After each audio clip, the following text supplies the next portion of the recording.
What's up, YouTube? Welcome back to Celio's Network. Today I'm going to be talking about the changes that I think will happen to the metagame with Shining Fates being released and legal for standard format.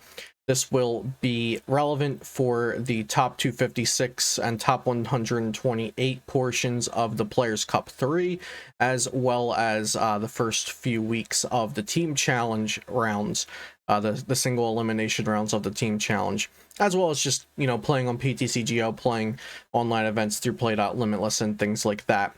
So this should be pretty short because Shining Fates didn't bring too many new cards, but I know some people want to see this, so let's get into it. Of course, before though, shout out to PotonStore.com, the best place for you to get PTCGO codes, and be sure to use code Celio for 5% off. I really appreciate you all using my code over there because it helps support the channel, and also Poton Store is a great website. So I have these 4 cards up just because they are some of the relevant ones from the set. Shining Fates is a collector's set, first and foremost, but Rusted Sword is a very strong card for Zacian V. Coughing gave a neat new option for Eternatus, but it didn't pan out to be as strong as I thought. Throwback VMAX was a card that I completely wrote off, and I really don't think it's very good, but it is seeing some play in online tournaments, so we'll discuss it a bit. And Reshiram, I think Reshiram is good in a vacuum, but fairly limited in what it's good against. So we'll also touch on that a little bit. So let's see. First we have over here pre-Shining Fates, so this is Team Up through Vivid Voltage. This is just how I view the metagame on Team Up through Vivid Voltage, pretty much. So the tiers, the names of the tiers really don't mean anything. I changed it from 1s and 2s and whatnot to letters because I feel like people put less weight into letters. So the tiers really don't mean anything except they are a separation. So I think these 3 decks are better than these decks, and these decks are better than these decks but worse than these decks. That's all the tiers mean. A deck can be, tier 3, but somebody really thinks it's good because the tiers are subjective and conceptual based on the person making the list. So don't pay much attention to the names of the tiers. This is just to depict visually what I think of the decks in a competitive format. Also, the decks that I have numbered are the ones that are in specific order. So these are in specific order because they have numbers next to them, whereas these are in no specific order. So pre-Shining Fates, I think Pika-Rom was best deck in format, followed by Eternatus and Centiskorch VMAX. Very powerful decks. Pika-Rom can just beat anything. It's consistent. Most builds have Crushing Hammers to fend off Eternatus and sometimes ADPZ. Most lists had Chaotic Swell to help against Senti and Blacephalon. It's just a really good all-around deck. Consistent, strong, fast, even disruptive at times with the Crushing Hammers, and then of course with Reset Stamp / Marnie and Paralyze from Raichu, very strong there as well. Eternatus, just a really great deck because Eternatus VMAX is one of the strongest cards we've ever seen. It swings 270 damage for 2 energy, so how can't that be strong? And Centiskorch VMAX coming in at 3rd in my opinion because it is also a very strong deck. It can handle most of the decks in the upper echelon of things. And it saw a lot of results. These are also based on how many results I've seen from these decks.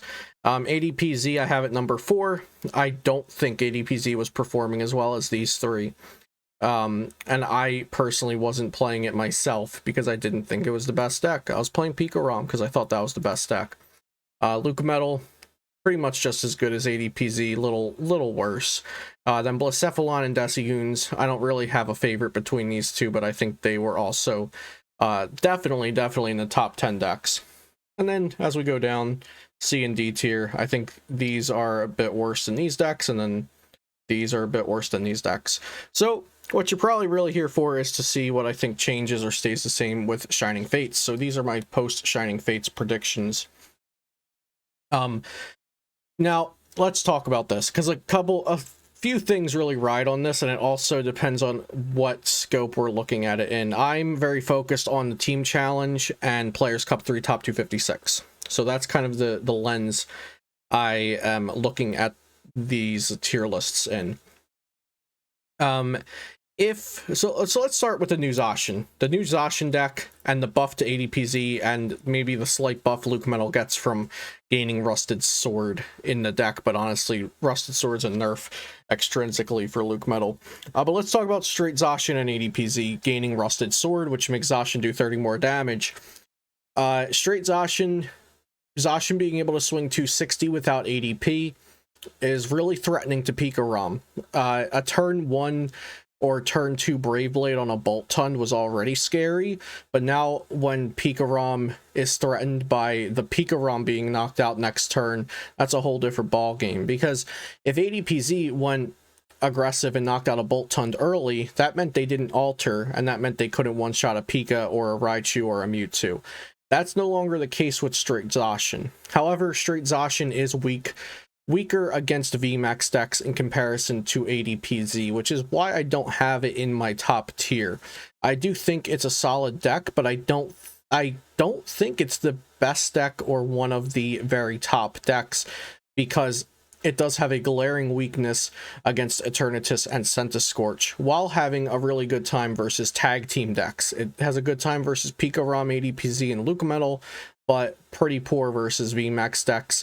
Of course, winnable with things like the Rowlet you may have seen me playing on the channel or on my stream, and Leon, Zigzagoons, and Berserkers, but definitely a struggle nonetheless against those decks.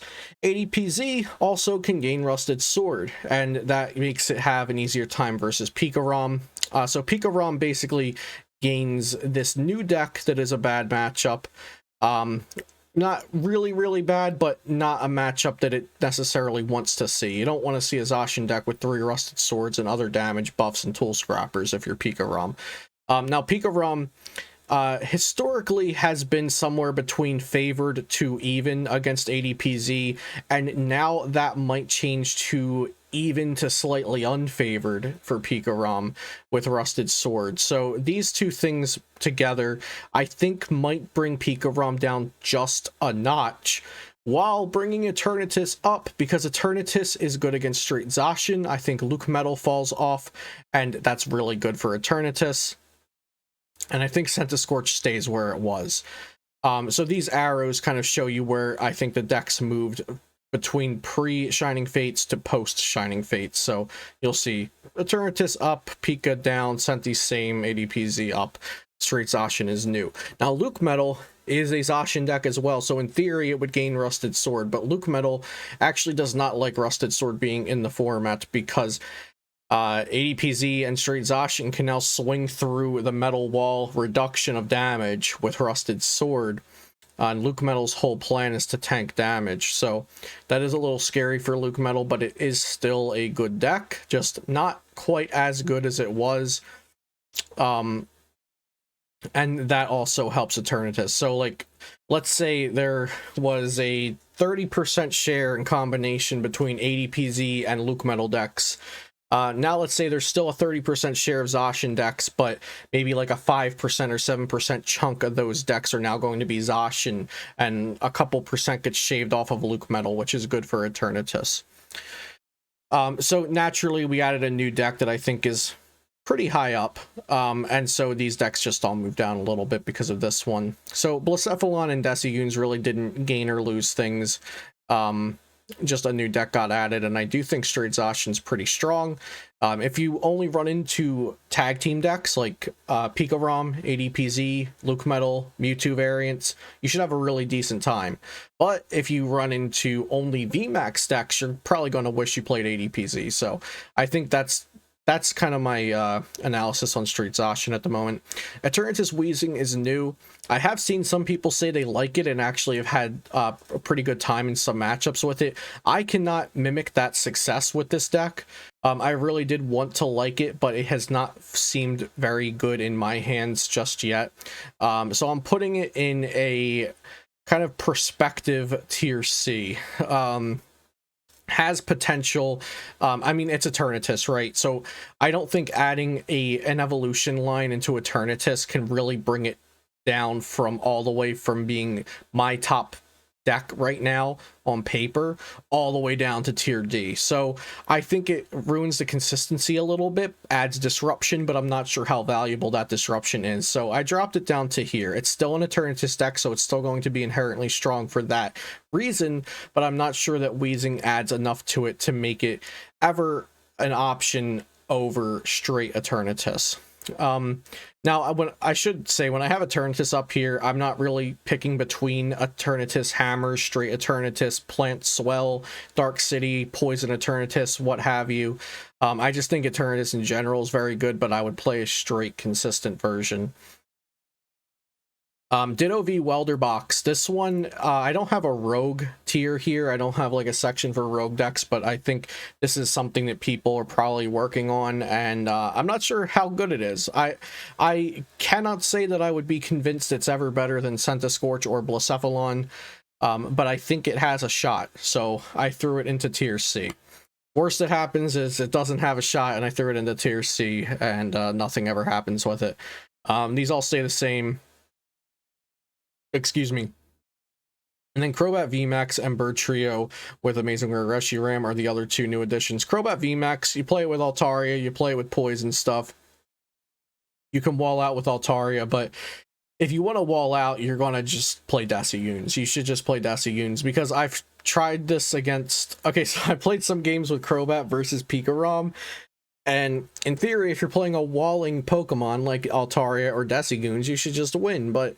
I had to get things going with Crobats because that's all I had. I didn't have enough, what's it called, what Swablu. I couldn't get my Swablu's down quick enough, so I had to try to do things with Crobat to get rid of, especially to get rid of the Coco Prism, because that's the threat. And the deck was just clunky. It felt objectively worse than just playing Deciunes. And now I know the whole shtick isn't just walling, but that's a big portion of the deck. I felt like I would rather play Deciunes, but I'm sure there's other reasons to play Crobat, but I don't think those reasons are good enough to play it over Deciunes. And then Bird Trio Amazing Rare Reshiram is a greens build. At least the one I've tried out is a greens build. Reshiram swings 270 for 3 energy, so that's really strong against tag teams. It has a similar effect as straight Zacian does. It's great against Pikarom and Adpz and Luke Metal, but you're not one-shotting Eternatus, you're not one-shotting Centiskorch, and two-shotting with a Pokemon that takes 3 specific unique energy, and can only attack 2 times max before knocking itself out. Doesn't feel great into VMAXs that can just, you know, switch out and swing with a healthy one or something like that. Or even you swing 270 and do 60 to yourself, and Eternatus uses a Hoopa or a Spirit Tomb to finish the knockout. So again, feels bad against VMAX decks, feels good against tag teams. It's a greens deck, so inherently weak to Marnie. But I think if I wanted to play a deck that was weak to VMAX is good against tag teams, I would play straight Zacian, because that means you get to play 4 Zacian. And Intrepid Sword is an insane ability. It's consistent, it gets you energy, and it's on your attacker as well. So I think straight Zacian is a deck with more inherent consistency than a greens Amazing Rare Reshiram deck. And then everything else pretty much stays the same. So that's my view on what the Shining Fates standard format metagame will look like. We only have this format for a couple of weeks, because then we get battle styles, which will actually have some major impacts, and a lot more new cards and new decks and things moving around. So that'll be more exciting, and definitely stay tuned for that. All of the decks mentioned here have been covered on my channel in the past month or so in some shape or form, whether that's in a top deck video or looking at tournament results or the Players Cup breakdowns or gameplay. You'll be able to find something on all of these decks on my channel. So definitely I suggest checking out the metagaming playlist and the deck profiles playlist if you're looking for any information on any of these decks. Most recently, I've been covering Pikarom and Zacian decks, since those are what I've been testing and well, what I played for the Players Cup qualifiers and what I'm testing for the next phase of the Players Cup. So hope you enjoyed this video. Be sure to subscribe to the channel if you were new here and you've not already subscribed for daily Pokemon TCG content. Be sure to check out PotownStore.com and use code Celio for 5% off. Have a great day. Thanks for watching, and I'll see you next time here on Celio's Network.